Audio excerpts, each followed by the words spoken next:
Marca de verificación creepypasta numeral 10 el tulpa. Marca de verificación creepypasta numeral 10 el tulpa. El año pasado, estuve 6 meses participando en algo que fue llamado como experimento psicológico.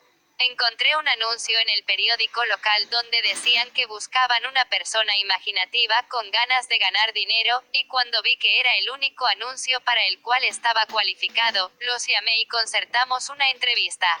Me dijeron que todo lo que tenía que hacer era estar en una habitación, solo con sensores en la cabeza para leer mi actividad cerebral, y mientras yo estaba allí, tenía que visualizar un doble de mí.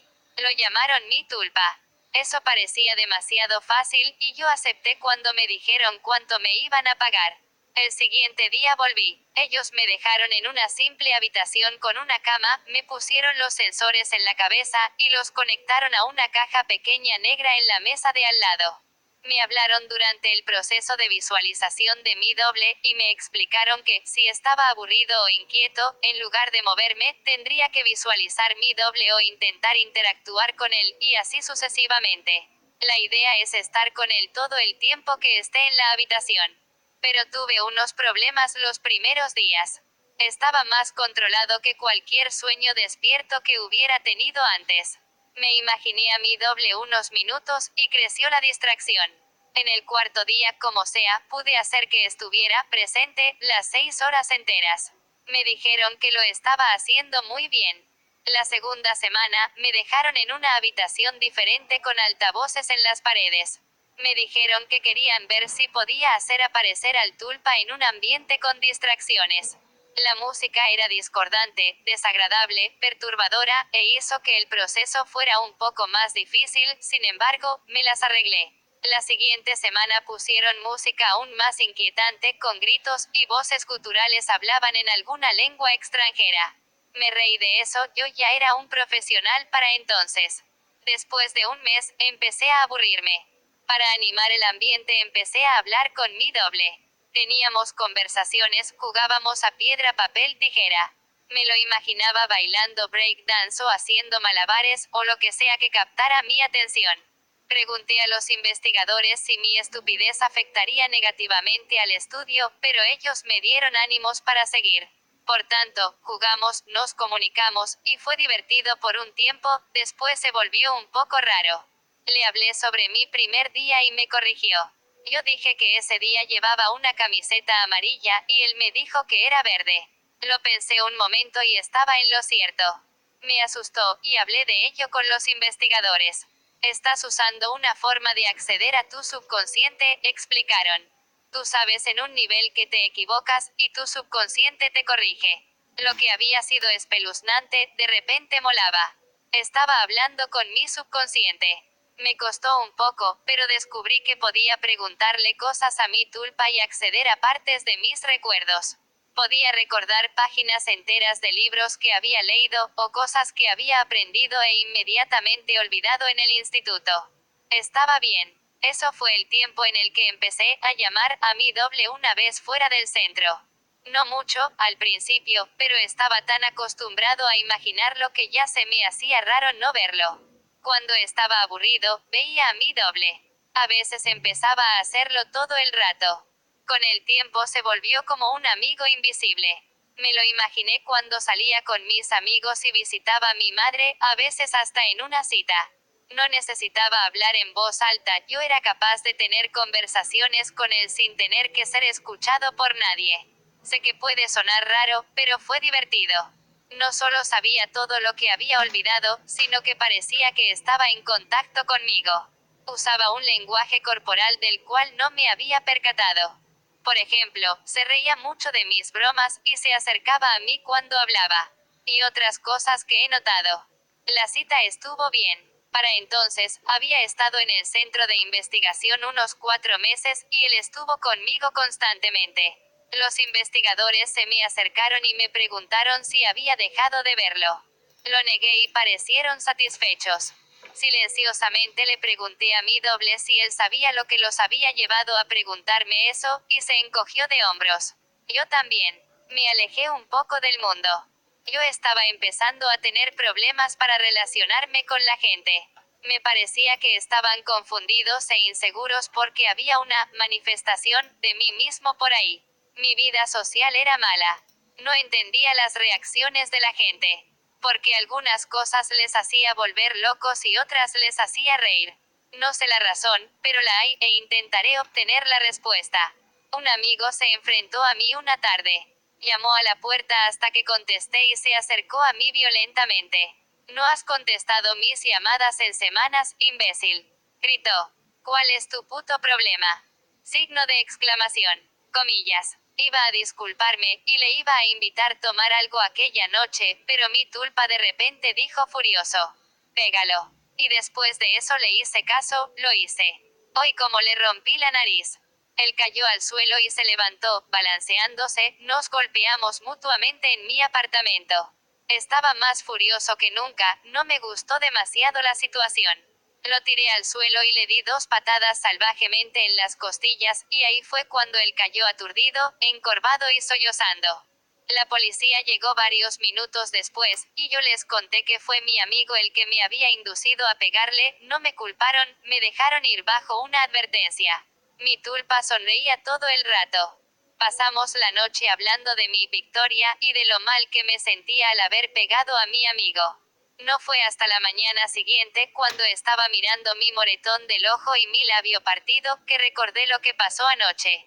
Mi doble fue el único que sintió furia, no yo. Me sentí culpable y un poco avergonzado, pero fue mi doble quien me incitó a pelearme con él. El tulpa estaba presente, por supuesto, y sabía mis pensamientos. No lo necesitas más. No necesitas a nadie más, me dijo. Se me puso la piel de gallina. Se lo expliqué todo a los investigadores, pero ellos solo se rieron. No puedes asustarte de algo que te estás imaginando, me dijo uno. Mi doble estaba a mi lado, asintió con la cabeza y después me sonrió. Intenté creer sus palabras, pero los siguientes días me sentía más angustiado cuando estaba con mi tulpa, y parecía que él estaba cambiando. Era más alto y tenía un aspecto amenazador. Sus ojos brillaron con picardía, vi malicia en su constante sonrisa. No vale la pena perder mi mente por un trabajo. Así que decidí tomar el control de la situación. Estaba tan acostumbrado que verlo ya era un proceso automático, así que intenté no hacerlo. Me costó unos días, pero empecé a trabajar en ello. Lo veía algunas veces, y cada vez tenía una apariencia peor. Su piel tomó color cenizo, y sus dientes eran puntiagudos. Él me amenazó. La música horrible que había escuchado durante meses parecía que lo acompañaba a todas partes. Incluso cuando estaba en casa, y me concentraba para no verlo. Seguí visitando el centro de investigación pasando mis siguientes 6 horas allí. Necesitaba el dinero, y pensé que ellos no se darían cuenta de que no estaba visualizando a mi tulpa. Estaba equivocado. Después de mi cambio, un día, después de 5 meses y medio allí, 2 hombres me cogieron y alguien con bata de laboratorio me pinchó con una aguja hipodérmica. Me desperté después del sueño de nuevo en la habitación, atado en la cama con la música a todo volumen, con mi doble de pie a mi lado. Difícilmente se parecía a un humano ya. Sus rasgos estaban torcidos. Sus ojos estaban hundidos en sus cuencas, parecidos a los de un cadáver. Era mucho más alto que yo. Sus manos estaban torcidas y sus uñas eran como garras. Era jodidamente terrorífico. Intenté no visualizarlo, pero no me podía concentrar. Él se rió y me golpeó en el brazo. Intenté soltarme de las ataduras, pero difícilmente podía moverme. Estás pringado de mierda de la buena, creo. ¿Cómo te sientes? Desconcertado. Dijo cada vez más cerca de mí. Yo estaba amordazado, su aliento apestaba a carne podrida. Intenté que se fuera, pero no desaparecía. Los otros días fueron terribles. Muy a menudo, alguien con bata de doctor venía y me inyectaba algo o me forzaba a tomarme una pastilla. Cada vez me sentía más desconcertado y confuso, a veces tenía alucinaciones. Yo seguía intentando que se desvaneciera, y él se reía de mí. Quizás era quien me causaba las ilusiones.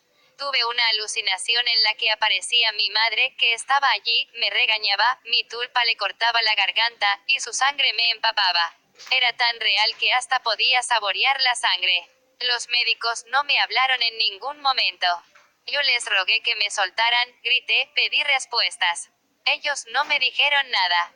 Quizá hablaron con mi tulpa, mi monstruo personal.